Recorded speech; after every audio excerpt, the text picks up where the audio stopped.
Melancholy is a feeling, an emotion, a state of being which is not uncommon in the poetry of Robert Frost. But today we may have found the most melancholy of Robert Frost's poems. Maybe. Maybe. Welcome to Strip Cover Lit, where we squeeze the bigger picture out of literature. I'm Adrian Ford, and we're here for another poetry discussion, which will appear in several playlists here on the channel. Number one being the poetry discussion playlist, cruising towards 600 poems strong. Number two will be the Robert Frost playlist, a playlist dedicated exclusively to the poetry of Robert Frost. Number three, Horror Fest 2024.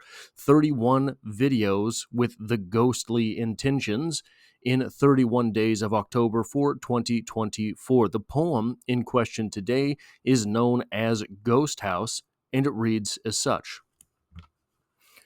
I dwell in a lonely house, I know, that vanished many a summer ago, and left no trace but the cellar walls, and a cellar in which the daylight falls, and the purple-stemmed wild raspberries grow.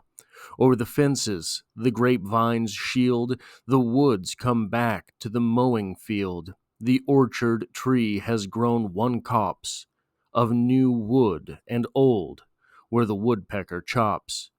The footpath down the well is healed. I dwell with a strangely aching heart in that vanished abode, there far apart, on that disused and forgotten road that has no dust path now for the toad. Night comes, the black bats tumble and dart, the whippoorwill is coming to shout, and hush and cluck and flutter about. I hear him begin far enough away, full many a time to say his say, before he arrives to say it out. It is under the small dim summer star. I know not who these mute folk are who share this unlit place with me. Those stones out under the low-limbed tree doubtless bear names that the mosses mar.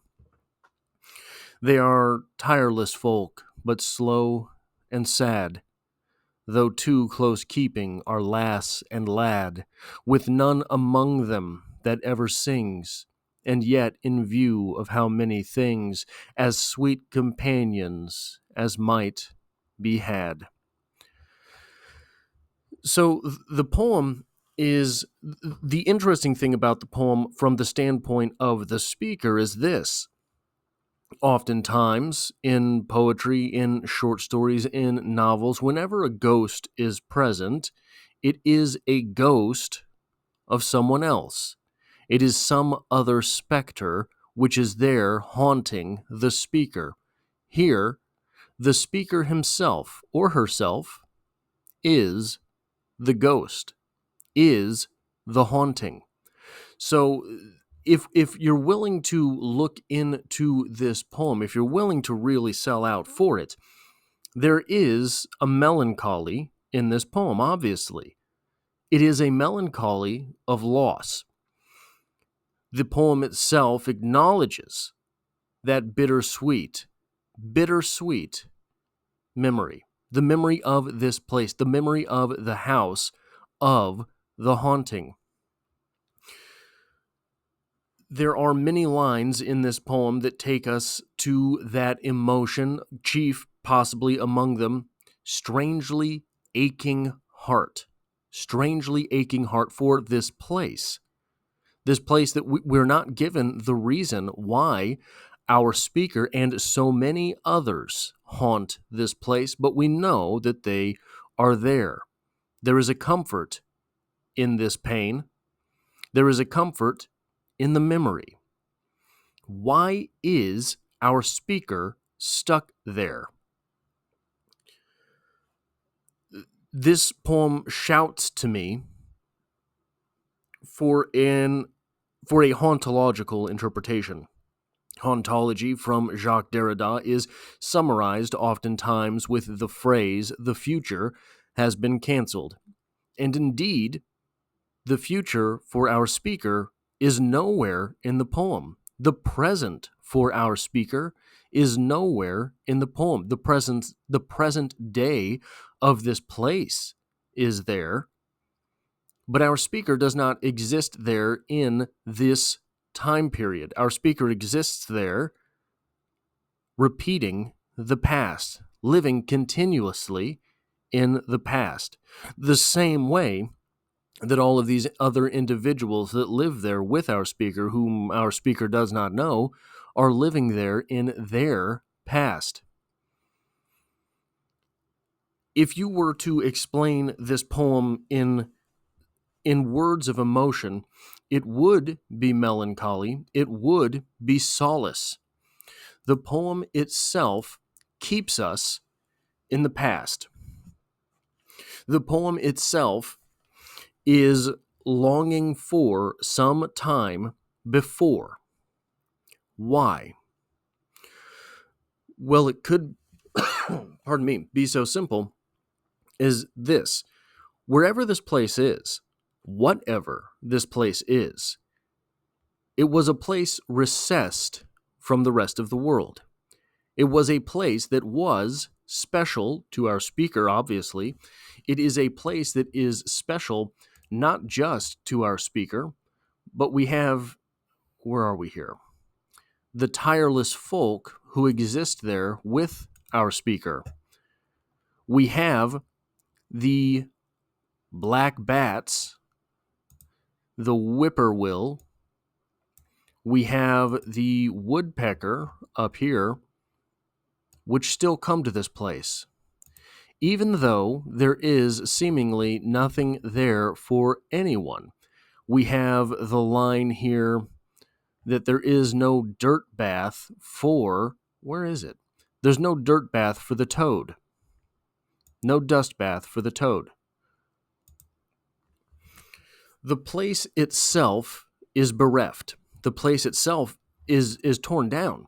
The place itself has left no trace but cellar walls. The place itself does not exist any longer, but the people who live there still do. It is impossible, seemingly, for these people to leave. If this is because of the place itself, special things happened in that place. That's sort of where the melancholy comes from in this poem. Sort of where the melancholy comes from in ghost stories in general. The Horror Fest 2024 playlist also involves a video coming shortly, possibly, if you're watching this in the future, it's already dropped, about the first ghost story, and it is incredible. The first ghost story is the story of Consuimheb and the ghost. That's how we know it today.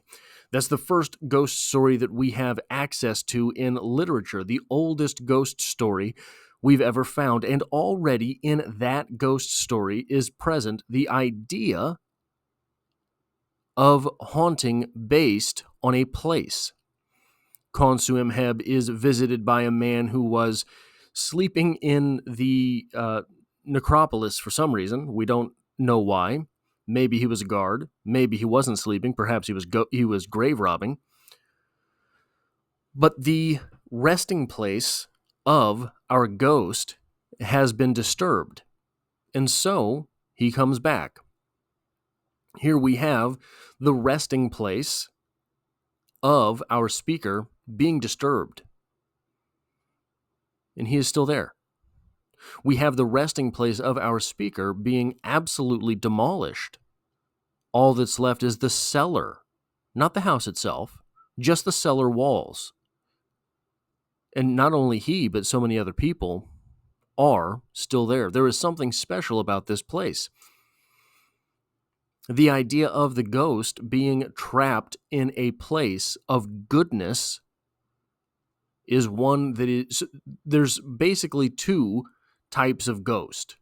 When you really think about it, there's a ghost tied to a place that was the good place they knew, and a ghost tied to a place where something bad happened.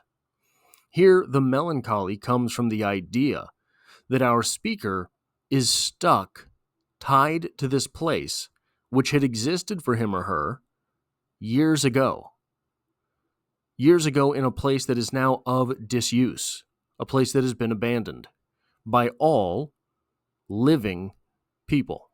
There's no other people here. We have nature that has overtaken this place, but there are no other people present. That is all I have for this poetry discussion. If you like or appreciate what it is that I do here, hitting the like button really does help me out, as it tells YouTube to share this video with other literature lovers. If you find yourself here by chance but not design, literature is the only thing I talk about on this channel. Dropping multiple videos a week. There's poetry every Monday, and I hope to have you back for the next one.